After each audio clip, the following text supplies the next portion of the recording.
Hello, Reef DVMs here, looking at our new farm pickup, F150 Ford, XLT. After rebates and stuff, we paid about $27,000. Thankfully, we had a $15,000 to $17,000 rig to trade in on it. This should make a really nice truck for us once we get a topper on it in a few weeks. But we thought we'd show it off a little bit, show you our review on it, and show you what we think of it. This is the first time I can honestly say in 20 years that I've bought a pickup with a V6 in it to do more heavy-duty farm pulling. Most of the time I try to stick with the older 5.7 and the 5.3 Chevy engines. In this case, though, this was hard to pass up. This particular one is kind of a ruby red kind of color. It was bought up here in the North Country area of Minnesota. I've got the 5.5-foot bed on it, which is nice because then the truck doesn't get so long that you can't turn around in parking lots and stuff. I don't have the bed rug in it yet. I'll put it in eventually. It's just a matter of time before we get the topper on it and so forth. Maybe some of the deals at Black Friday will help me get that. It's got the rear tinted window that does slide and has a heated defrost, in there. The pickup overall is really nice to drive. I've enjoyed it. I've had it now for a couple weeks. I at first had it as just kind of a loaner to try out, and I've since committed to purchasing it after actually test driving it and seeing what it can really do. It's got a camera in the back. It's kind of a nice feature, and I definitely like the 4-pin and the 7-pin connector. Certainly something I'm not used to on the comparable brands I used to own. The keypad lockout device there is kind of nice too, even though most of the time I've got the key fob. This one has the remote start and also the remote unlocking. The larger mirror is very helpful when towing. Apparently those are not standard on a traditional F150. They only come if you get that max tow package. I got the interior with cloth. The XLT, as you know, is not one of the higher end F150 Fords, but personally that's just perfect for the farm. It's got a nice interior with easy to read gauges, a lot of features on the steering wheel column for nice basic hands-free working with the sync system.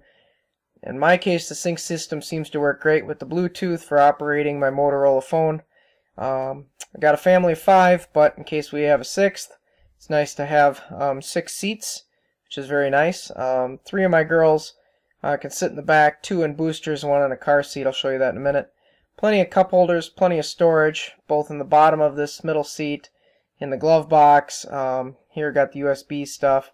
Taking a look at the back, like I said, we're fitting a car seat and 2 booster seats across. It's got a lot of nice leg room. Everybody's got a headrest, which is nice. Power windows in the back, which makes it easier for them to operate. I like it. There's not much more I can say about the interior. Simple, basic, good truck with some nice amenities. Not the high-end amenities, but some nice amenities. Seems to run and go down the road just great.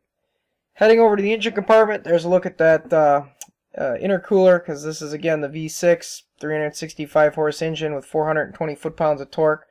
Dang, it's a torquey engine with the turbos, but I like it. Nice big battery right up in front. Got my washer fluid there. On the right side, it's got the other fluids with easy access to them. The engine's tucked in real nice. There's a lot of room, though, to get to things. I've already undone the black cover on top just to look underneath it and see what's there.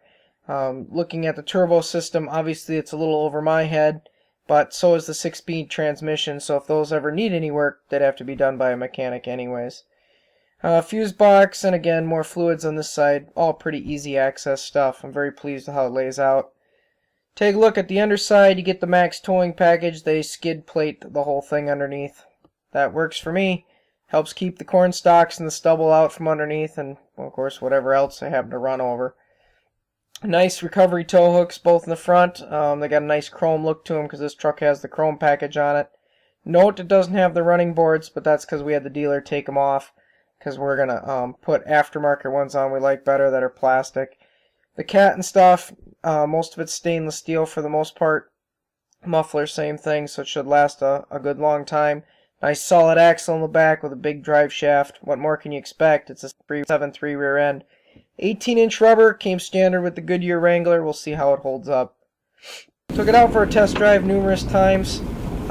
Tried to stay on roads where I could legally go up to 60 miles an hour. Took it out on the freeway too, where you could go up to 70. Just a fun vehicle to drive. As you can hear here, I can punch it, it takes off. It's got a little sound to it, maybe not quite like the V8s, but definitely lets you know you're moving. And it's not irritating either. The gauges light up well, nice and easy to read.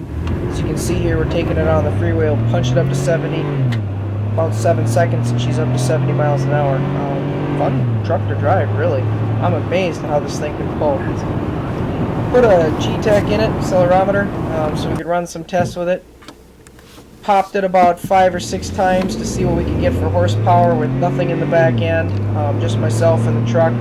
We had taken it over and waited at a truck stop, so we got the weight in it accurately. I was able to pop off about 355 horses as we ran through the gears on average of the 5 runs. Again, it's rated for 365, but you know, hey, that's what I got. Did some 0 to 60 runs with it too. Again, that seemed to hold up to its expectations. I don't know quite what it's rated for, but we ran it numerous times, and we averaged 6.3 seconds for 0 to 60 time.